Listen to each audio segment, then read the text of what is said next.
I was 20 years sober and I couldn't have a healthy conversation about money. I had no idea how to save or pay my bills on time or go on a weekend ski trip. That was just beyond my understanding, how somebody could save money for a trip. Welcome to Secret Life Podcast. I'm Brianne Davis Gantt. Mark and I are blown away by the tremendous support on the heels of our 150th episode. We're excited to welcome thousands of new subscribers and wanted to share a few of our past listener favorites. Thank you again for subscribing, favoriting, and sharing. Now sit back and enjoy the show.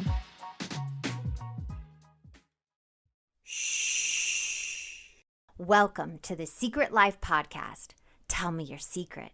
I'll tell you mine.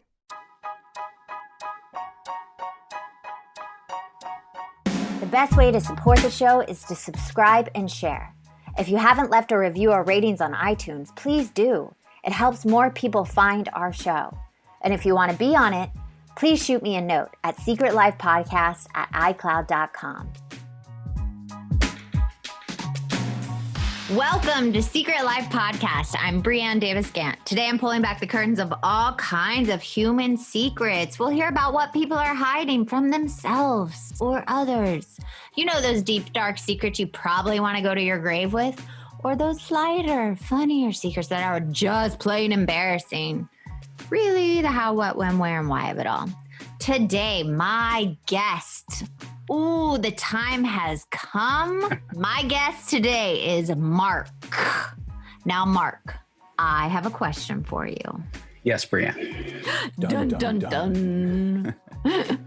What is your secret? Oh, is that what we were talking about today? I didn't realize.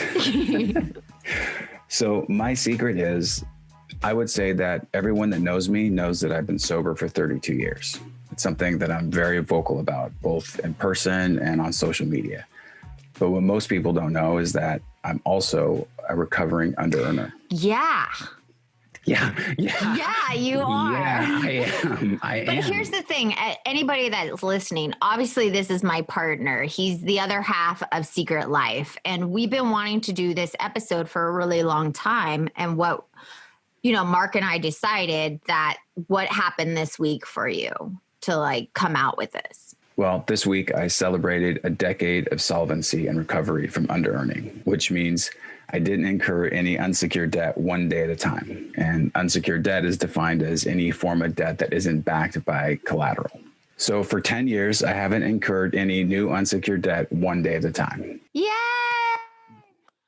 Just so you know, I know you don't like to mention, you're not supposed to mention a 12-step program, but it is DA, correct? Yes, DA stands for Debtors Anonymous. It's a 12-step program based on the 12 steps of Alcoholics Anonymous. And like in AA, where the only requirement is to not drink one day at a time, the only requirement for Debtors Anonymous is to not incur any new unsecured debt one day at a time.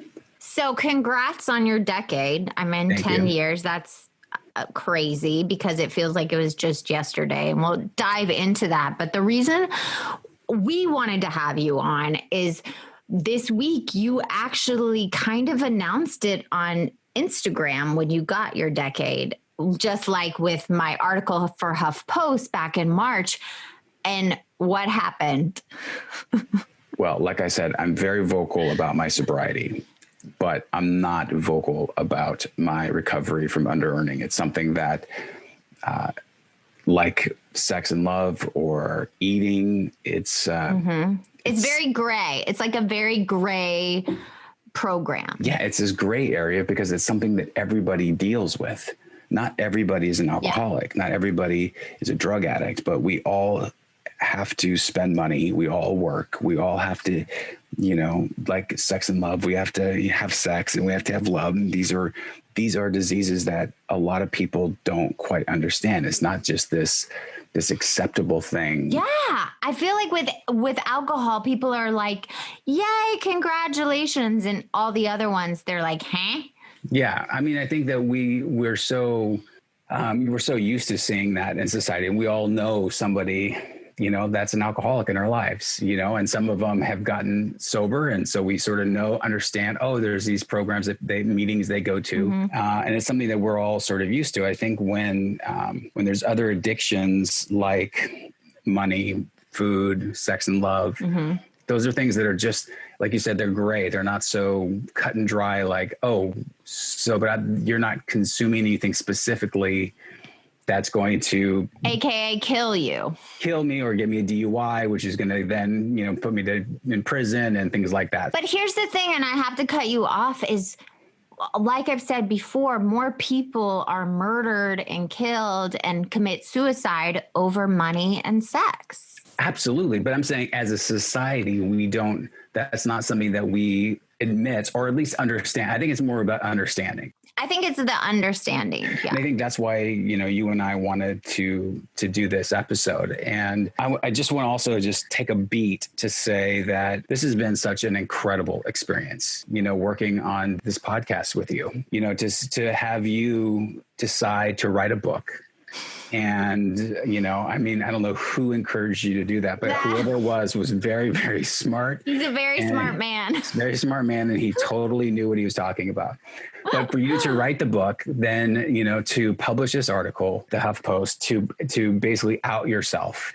Yeah. And, and like you said, you're sort of leading that up to me about putting myself out there with, my issues with money. Is, so when I posted that, nothing happened. Like nothing happened. Nobody cares. Nobody cares. Nobody really, the world didn't stop. Yeah. The handful of people that, commented on it or, sent me a thumbs up. Great. Whatever. It's like, it's so not important, but there is always this shame. And that's really where it's come from for me is the shame about, I feel like I should know how to do it. Right. Like everybody else knows how to, balance their checkbook, and other people are successful and they have like this careers. But they don't. Here's the thing. I've met so many people, even myself, that was not taught to me. There should be a class in school that teaches you to open a credit card right when you get out of high school, to, start building your credit, to then balancing a checkbook, seeing how much you make. That is not taught to us unless your parents do it. No. And and at the same time, I got a credit card right out of high school, basically, but that doesn't mean that I knew how to use it. And that's what I mean. It's to use it to build credit, not use it to go buy a bunch of crap you really don't need. Right. And never want to pay it because I feel like, it's free money. And so, and that's like literally how I felt about it. So I want to kick it back to where this all started. Like, when is the first time you realize that there was an addiction to money or an imbalance in your life? Right. So it's not an addiction to money. So what it is. Well, I'm addicted to money. I think that I just outed myself. Well, for sure. I mean, for sure. I'm like a addiction to money and hoarding money. Yeah. And so for me, it's hard for me to talk about money. There was always like tightness in my chest or my throat that I would feel. And it's at the bottom of that is all about self-worth. Yeah. About my value and about, is there going to be enough for me? Do I deserve it? Have I worked hard enough? You're do I need to like work the harder? hardest worker I know. Well, thank you. And I don't know if that's a good thing, but I do work really hard, but I'm more willing to work hard under earning. It's safer to, let's say, do props, which is what I was doing for a long time, or art direct. It's safer and easier to have a hustle and make the money that way than sit down and commit to writing every single day and coming up with a pilot and having a pilot that I can then get out to all these people that I know and hopefully get work out of it. And that's what I'm saying is like, when it comes to that kind of thing, like getting to the point where. But I feel like we're missing a big thing of your story. Your thing with money started at a really young age. You wanting to make a lot of money, you thought you had to work really hard. But then when you were younger, it was like all this weird twist. And I feel like we're missing that in this story. Right. Yeah, definitely. You asked, like, when did I first realize that I had a problem with money? I didn't realize it till much later, till, 15 years ago, 14 years ago, starting to see that I was having some issues with it. Instead, I just thought I just needed to, to get this check. But I can go back now and look at my life and just say, first of all, my parents, we didn't talk about money. We didn't talk about that kind of stuff. And, my parents got divorced when I was 9. And so up to that point of 9, we lived, in a middle-class family, and my dad was a police officer. So my mom worked 3 jobs sometimes. I was a latchkey kid. We would, get home from the bus and we'd walk back home, and we always had enough. But the neighbors had the bigger boat. They had the bigger house. They had the bigger, the pool in the backyard. So there was always something that, I would look at other people and say, oh, I want that.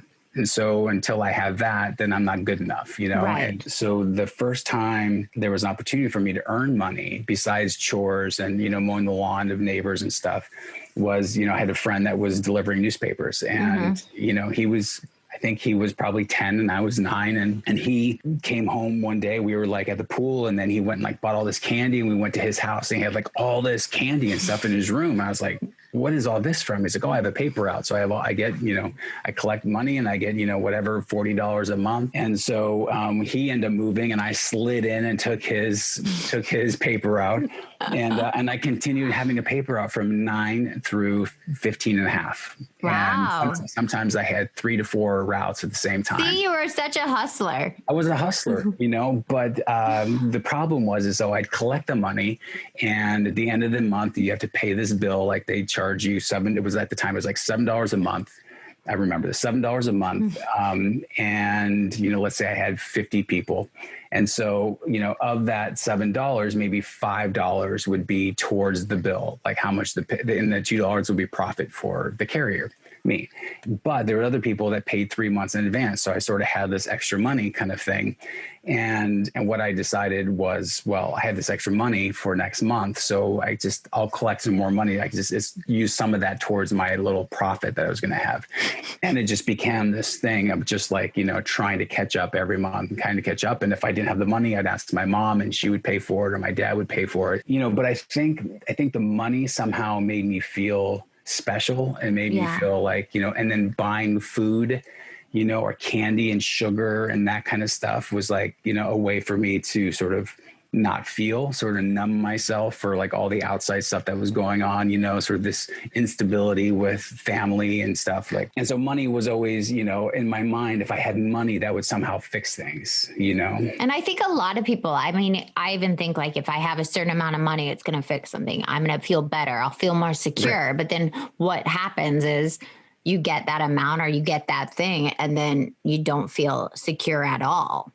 And it's then you set another bar for another thing or another amount of money. But we have not discussed, and I know this story, but the listeners don't. So it's time to tell when the shit hit the fan. What made you decide to really look at, okay, something's going on with me and my money managing and my life is unmanageable? So I think there's a combination of things, and it all started, I would say, around 12 years ago. And that definitely started while we were together, where I had never lived with anybody before. So here we are basically 3 years into a relationship that I was paying for a majority of our shared expenses, and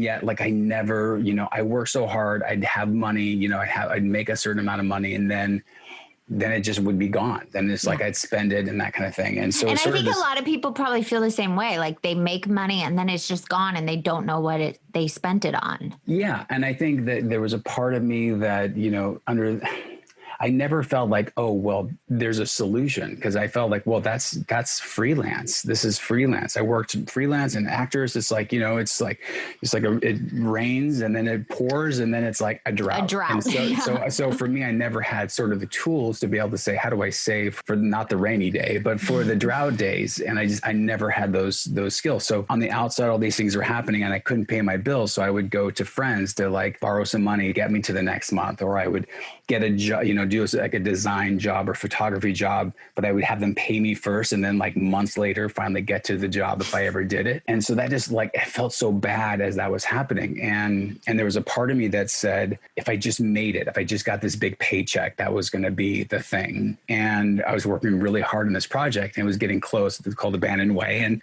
this check was going to be coming in. It was going to be this big check. Yeah. And it was going to like fix me. And I was in a meeting of AA, and this woman finished her lead. And at the end, she said, but I just want to say, like, I really owe my sobriety and my life to Debtors Anonymous. So thank you guys. Thank you very much. And I was like, wait, what? What's Debtors Anonymous? I've never even heard of that. Yeah. And her whole thing was about this abundance in her life and the shift in her living her vision. And so we talked afterwards. She's like, yeah, I know. I've been 20 years sober too, and blah, blah, blah. And this is what this is what it was like. So I was 20 years sober and I couldn't have a healthy conversation about money. I had no idea how to save or pay my bills on time or go on a weekend ski trip. That was just beyond my understanding, how somebody could save money for a trip. And you and I didn't discuss money either. So it's not like money. I was a partner where I was like, hey, let's discuss money and have a healthy conversation about it. No, and we can talk about how that didn't happen for a long time for both of us, but probably not until recently. Yeah. And so I went to these Debtors Anonymous meetings for like the first 3 months, and the check came in, and I was like, as soon as that check comes in, I'm going to make sure that I like put 10% here, 20% here, 33 here, 33 here, and that's what I'm going to do. And I did that, and then the job started. And I stopped going to the meetings, and I basically every morning I'd wake up and I would check Bank of America and look at my account. And all I did was just watch my account go down. As I was like doing this job, I was doing nothing else to earn any more money. I was like focused on this job. This was the big job. This was the big check. And I found myself to the day that I went in there the first time. So in 2009, I went in April, and it took me a while to get there. And then there I was in April 2010, and the same thing. I was down to zero, and what had happened? Nothing had changed. Right. And so I was, the story as it goes, I was in Canada at this festival, being for these celebrated, being celebrated on a panel, talking about how awesome, I am for creating my own show and blah, blah, blah, blah, blah. Blah, blah, blah. I literally have like $25 in my bank account, maybe 35. I have a bad check that goes through, and I have no money. Like, I'm up there with no money, and you call me and say, our water shut off. Yeah. And there's a 3-day notice to quit on our door. And that was sort of the bottom for me, where it was just like, I had to come home and I had to tell you, I haven't been paying the rent. I can't figure out how to do this stuff. And still, I never said, you need to give me money. Yeah. Like, it was still like, as for me, it was like, I needed to be the guy that like provided. And, you were definitely at that time. Yeah, I was definitely, I'll own my own crap. But I was definitely at that time, like, a man has to take care of me, even though I'm capable of taking care of myself and I have enough money. But I always believe like a white knight is going to come in and take care of me and handle all that. And I can hoard my money and like be A-okay. If, I decide to leave or he decides to leave me, it's like a backup plan, which we talk about. It was like I had 1 foot in and 1 foot out. Yeah. And so I think that was like the big shift for me, where I was like, okay, so, a year later, I thought all I had to do was just sort of like separate my money and like have some savings and that would be fine, but nothing changed. I didn't change my behavior. On my desk was just stacked of mail that I never opened. And like, I would only open it when it got to the pink envelope, when it was like the red writing, like, exactly. This is about to be shut off. Yeah. Living in vagueness, was a way for me to protect myself. It was a way for me to numb out. It's almost like I write this whole chapter, and I talked about it the other day, and we've talked about it. It's like not wanting to adult up, not wanting to take responsibility. There's a part of you that wants to like still kind of be a child and kind of like finagle your way out of it. And so this is like the big shift for me, is going to the program and really owning that. And the first thing they do is have you just have clarity on money, and to be able to like just write down every penny that you spend and every penny that comes in. And quickly I would see that I was like spending way more than I was bringing in. And so, there was they called a pressure relief group, and I had these, a man and woman sit down with you, you look at your numbers and you go through all these, the list of what you're spending, what you're making, and then also sort of what your, goals are for the month or whatever for the year. And she's looking through everything and she says, so where do you make the most money? I said, well, when I'm acting, that's like where I make the most money. She's okay, great. But like, where do you normally make the most money? Like, what's the most consistent? I was like, well, like when I do props. And she's like, okay, so you should probably do more props. I was like, no. See, I came into this program because I want to be like an actor, writer, director, producer, this big, I have like a vision for my life, and it's not doing props. So she's like, okay, it sounds like you're not really willing to earn. And I was like, I'm the hardest worker that you know. Like I will. And I went through this whole thing. She was like, okay, so do more props then. I'm like, but here's the thing I love. It's not saying you have to stop living your dream. It's just, you have to responsibly take care of yourself, as adulting up. Yeah. And so part of understanding how much I was spending was to know that I could either spend less, which I had to obviously at certain places, but also to earn more. And so I had to, look at that and say, wow, I'm really unwilling to earn except in some vision, some dream, some fantasy of some, this big job with a big paycheck. Yeah. And so for the next year, from that time of that pressure relief meeting till the full year later, I had earned more money doing props than I ever had in my entire life. Yeah. Up to that point, I'd also earned more money as an actor than I ever had in my entire life in that year. I'd also earned more as a writer and as a director that whole year than I ever had in my entire life. And I had done more props, right? That was like the thing. And that's the thing that I can keep coming back to every year for 10 years. Is I keep saying, am I willing to earn? So I sort of want to skip forward real quick to last year to sort of just say that, last summer, it's been a challenge. It was a challenging year. It's been challenging since we had a child, It's like everybody said, other people, they cost a lot of money. Yeah. And everybody said, oh yeah, you're going to, they come with a loaf of bread. And I was like, yeah, that's all he came with, like literally a loaf of bread. And that was it. There was like nothing else for us. We were looking at each other going, I thought I was supposed to be working. I thought you were supposed to be working. I thought the money was going to be pouring in, and like last summer, it was like, I was down to $2.32 in June. And then in July, I was down to $23. And I don't understand.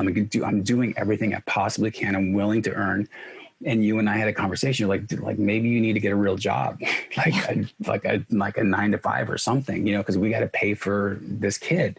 Yeah. And so, what I realized at the same time was like, I had been writing and I'd been directing, and it's like, I need to put myself out there in a much bigger way and ask for those kind of jobs while I'm willing to earn, while I'm willing to do those other things. And I found myself in a situation where this job was coming up that was like a full-time job. And you said, let's at least meet and see what they say. And so I met with them and I was like, you're like, I don't know how to do this. I don't know how to do this. This I'm is like, you'll figure it out. It's like in Culver City. How am I supposed to do this thing? And so, they end up not giving me the job. They're like, oh, the guy's not leaving. So, but we still want to hire you to do something. So what about doing this? And it was like, I don't know how to do that. I don't know how to do this kind of job. I said yes. And I think the willingness is there. That was the willingness to say yes, but to step out of my comfort zone, to do something that was towards the vision, to be writing, so from last year until this year, and even through the pandemic, this has been probably the most abundant.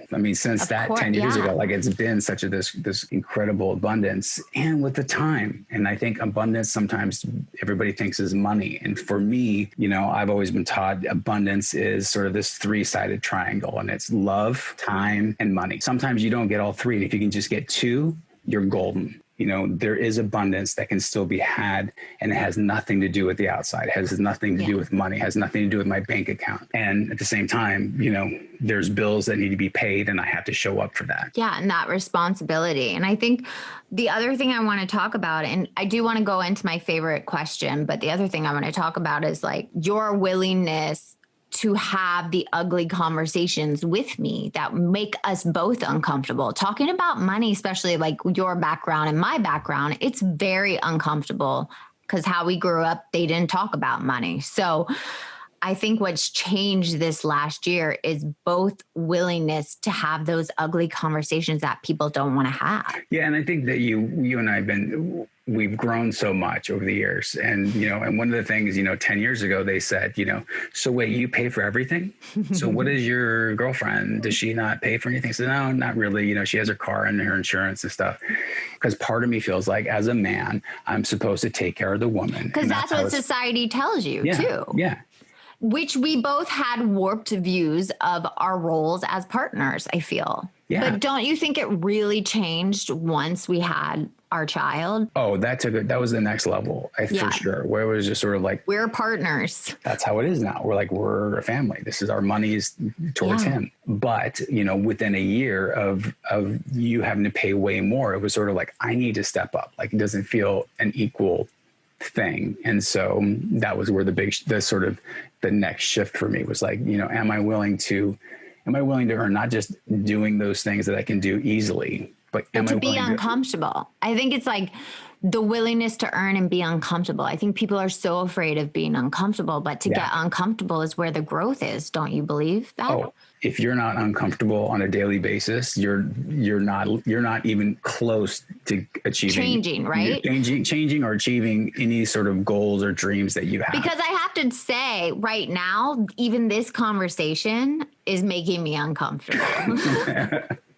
And every time I get on the podcast with someone, I'm uncomfortable. And I think that's where the growth is. You are willing to get uncomfortable because it feels like you took the ego and you brought humility in it, which you hated that word. He hates that word more than anything. I always thought that I was humble. That's the thing. It's like, I thought I was like this humble guy, but really there was a part of me that had so much shame wrapped up into it. And the humility to be able to say like, I don't have it all together. And I think that is not enough to be happy, joyous, and free and secure when we have the job and we have the money in the bank. We have to be okay when we don't have it. And I'm fortunate that I have you and that you and I have this amazing relationship that, having this recovery that you have and me having my recoveries, that's our gift. Our greatest weakness is our biggest strength, And so to have a partner that I can say, hey, this is where I'm at is huge, and to support each other and to feel like we both have each other's back. It's this world that we've created from recovery, from the humility of our stuff. So, and I love you saying that. And it means a lot because 16 years together, we've worked really, really hard. And like, if you're listening right now, the money thing, if you're struggling with your partner and you're not communicating about money, it's baby steps. I just want to say that like it took baby steps for us, took baby steps for you to step into your power and say, I need help with this. Like it doesn't make me less of a man to ask for a balanced relationship. And me also letting go of the fantasy someone was going to fix me or always, take care of me, which I can take care of myself. But it took baby steps. And each time we took another step forward, that's like made us more connected, made us more partners, made us great parents together, I can say. But so I always like to ask this 7 deadly sins question, which because you've edited every single episode for Secret Life podcast. But I want to know, where do these tie for you with money, with under-earning, with feeling worthless? So let me name them for you. We got pride, greed, lust, gluttony, envy, anger, and sloth. I mean, obviously pride and envy and gluttony and sloth, with that sort of the secret really affected my pride. It was all based on pride. I didn't want people to know that I had like an issue. This flaw that to me, I felt like everybody sort of knew it except for me. You know what I mean? Everyone had this secret, how to make it or make money or, live. Or just, I never understood how people could go on a ski trip. Like up until I was like 35 years old, how do people go on a ski trip? Like, how do you have money for that? So really my life became small because I was so afraid of people finding out I didn't have money. I was so afraid of putting myself out there. There was never any satisfaction. And that's what we've been talking about. It's like, it doesn't matter. Like, can I be okay today? Is today enough? And don't you think that it ties to, and I think this is the last thing, like gratitude, like you're missing the gratitude. And I think that's what you and I discussed the most. Like, where's the gratitude with what is right now?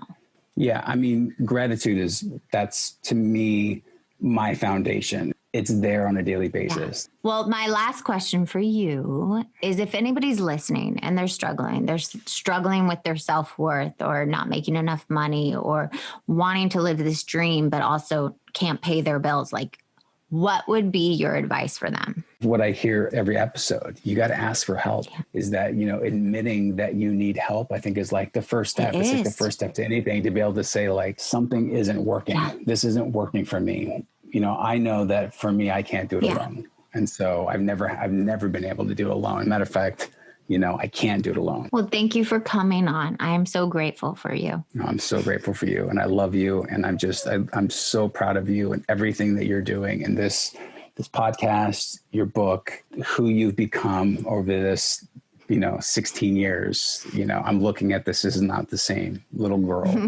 that I met. And I'm definitely not the little boy that you met, who thought he had his shit together. So.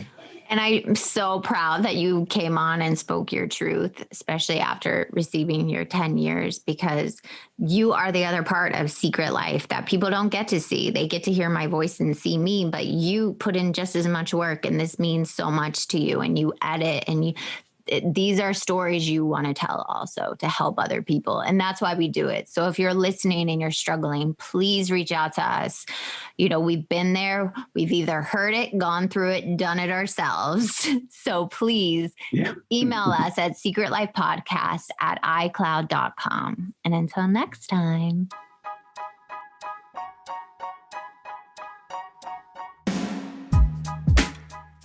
Thank you again for listening to Secret Life Podcast. Please subscribe, share, send me a note, and you can always support the show with a donation on our site, secretlifepodcast.com. Until next time, bye.